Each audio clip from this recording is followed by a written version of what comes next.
Good evening. Thank you very much for the invitation. I really enjoy this evening already. And yes, how do I make the link between my profession and the theme of this event?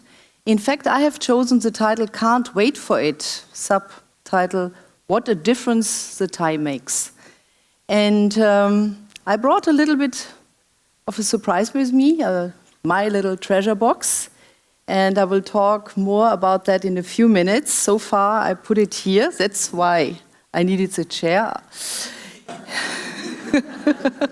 Otherwise, we tried it, that I put it there, but it was not so comfortable. Yeah, so I would like to zoom in into the theme and opening this treasure box by talking first about a topic which I believe everybody in this room can resonate with: waiting time. So I can tell you, it makes me crazy, and I can't find anything positive about waiting time. I thought a lot about that. I can't find anything about it. And now, due to my profession, especially when we talk about waiting time in a medical setting, which we could speak about cervical cancer, we could talk about hospital-acquired infections. But at the end of the day, I thought I'll talk to you today about what I'm on in the moment. And it's about clinical diagnostics. And the theme is that the waiting time for results of clinical diagnostics have the negative effect on the quality of your life and the length of your life. So I assume, as you are all sitting here tonight, that you're in good health, but you all know as well that tomorrow that might change. And I would like to give you an example to better understand what I'm talking about. And I have chosen the topic of fever. And I'm very passionate about that as well, because I was as well affected by it as a mother of 2 children. And when they were tiny kids, I assume that many of you can be with me on, you wake up in the morning and you have a kid which is not good at all and has high fever. So coming back to the theme of quality of life, not good for the kid, but as well not good for me as a mother. Probably cannot go to work. Don't feel comfortable that my child doesn't feel well. So at the end, what do? After a while, decide the fever is at 40 degrees. I have to see the doctor.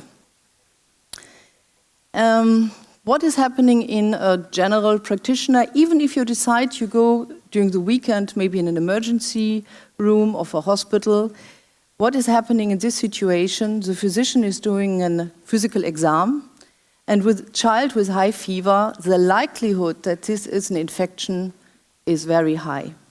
So good practice is that the physician is proposing to draw blood, which is already not so much fun, especially not with a child.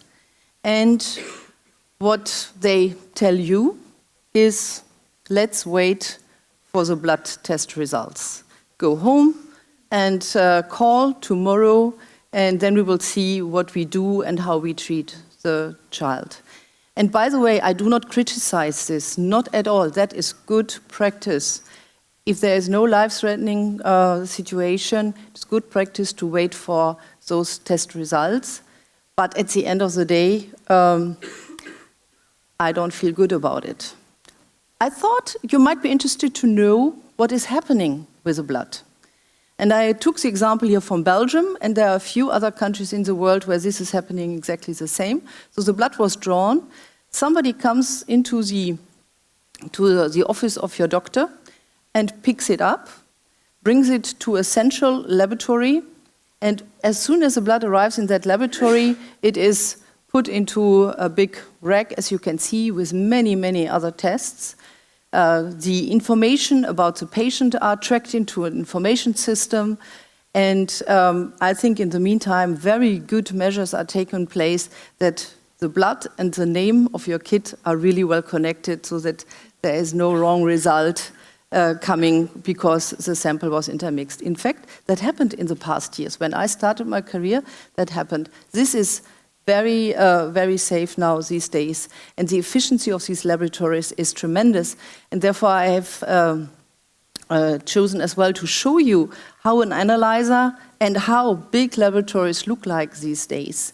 So the analyzer where your the blood of our child in this case is landing on, could be one example of these.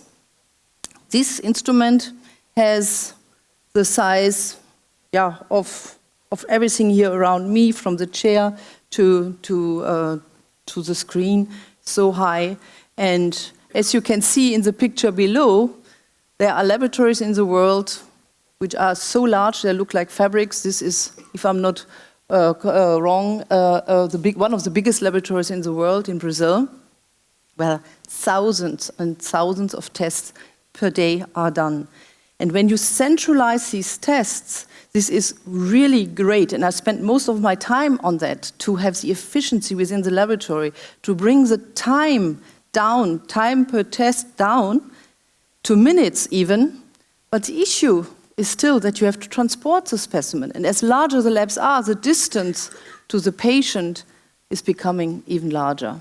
So this is still the problem we have, and this is what made me as well very passionate to think about, okay, we worked it out. The laboratory is super efficient. How can we ensure that people like our physician in our child situation can have the results within minutes?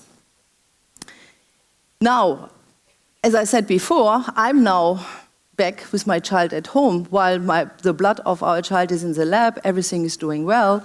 We are sitting at home and I don't feel good at all because this is an image of a virus, but it could be as well bacteria which are now in the body of my kid and not doing well. So at the end of the day, due to the fact that we have to wait, very unlikely that the child will feel better.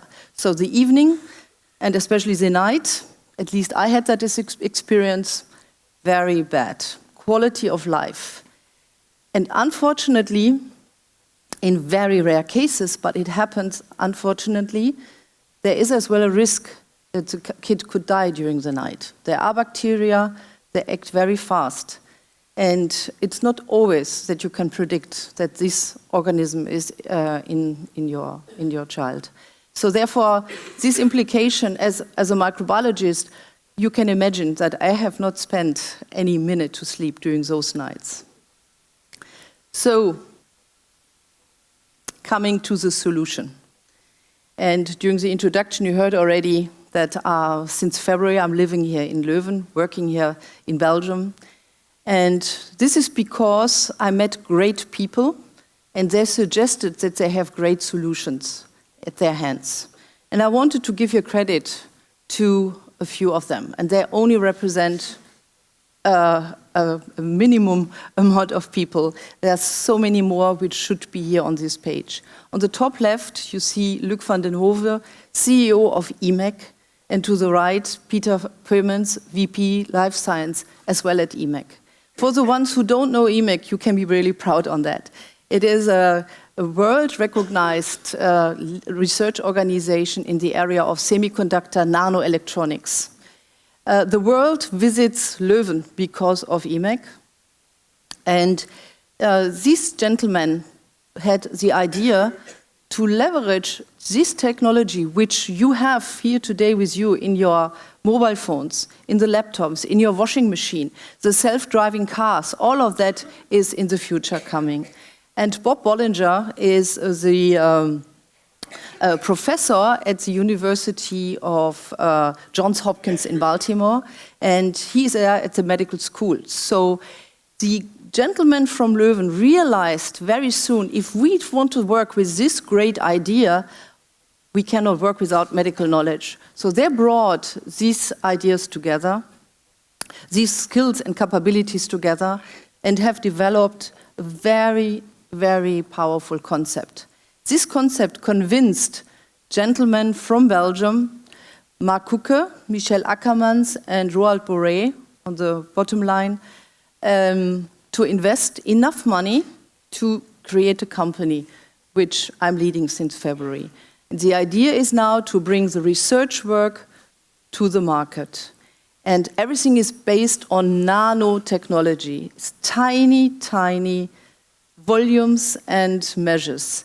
And probably it's now time to open my little treasure box. And so what you can see here is the heart of all.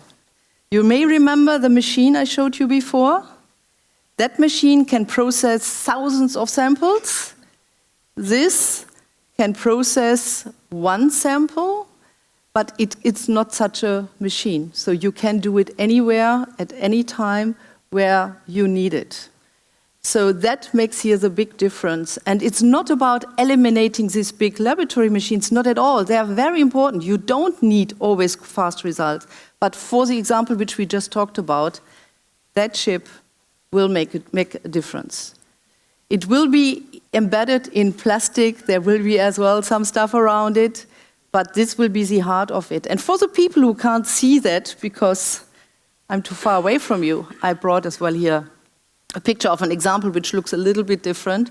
We are working on several chips. And so this will make the big difference because it can be done at the site. It enables the results at the point of need. While the child and yourself sitting in front of the physician, the test is running, automatically you don't need to be trained, and the result appears on the laptop, on the mobile phone, wherever you want. And what happens, the physician can do with the real-time blood results a very informed health decision. So knowing most likely, because of the results of this test, my child has a bacterial infection or a viral infection, and the treatment is very different. And that will be then extremely effective. I feel better, I trust much more that the treatment is right, and hopefully, and that is very likely, the child will feel very soon much better. And therefore, I hope that I was able to convince you why I've chosen this title, that I can't wait for it, to have it on market. It takes a few more years, but I'm so excited that I have the chance to be part of this team. Thank you very much.